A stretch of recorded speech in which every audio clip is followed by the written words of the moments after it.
This week, a ruling could come down that would change the fate of the largest single construction project in the entire Caribbean. Baha remains stalled as the $3.5 billion project finds itself in a precarious predicament. Tonight, Siaska Adderley talks to a leading accountant on Baha's initial misstep. Managing partner at HLB Galanis & Co., Phillip Galanis, said the first fundamental mistake made by Baha's developer Sarkis's Merlium when constructing the $3.5 billion resort is the fact it is a single-phased project. He believed the developers wanted to do too much in one go, which essentially led to the developer running out of money and coming up about $400 million short. It was critically important for Baha to remain extremely vigilant in terms of cost and also in terms of the completion of the various aspects of the project. I suspect that that was not done in the way or as efficiently as it could have been, because we have since found out that there were about 1,300 change orders. A change order essentially is a change that you make to the project other than over and above what you initially envisaged. 1,300 change orders is a tremendous amount of change orders.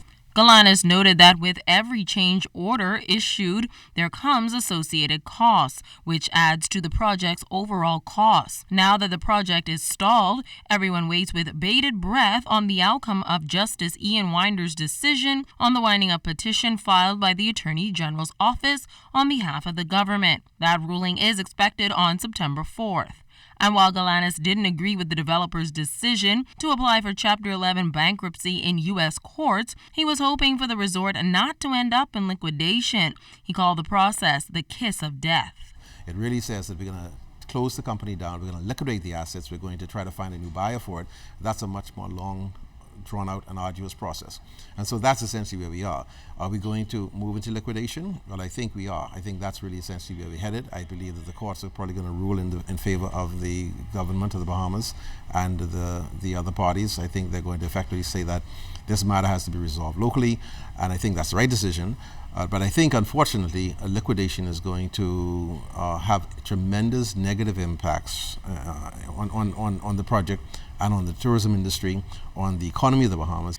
The HLB Galanis & Co. executive doesn't believe the Bahamian Riviera will be up and running anytime soon, but what happens next is critical. It's going to take probably, I would think, at least a year after it opens to start to see the real benefits, because there's been some jurisdictional fallout. The Bahamas has lost some ground as a result of this. Tourism has lost some ground. There will have to be, no matter what you do, an increased airlift. That has to be arranged to fill the hotel. And then the parties, whoever takes over the project, is going to take a while to understand all of the moving parts. Galanis hopes an amicable resolution can be reached soon because a lot is dependent upon the completion and opening of the $3.5 billion resort. Siaska Adderley, ZNS Network News.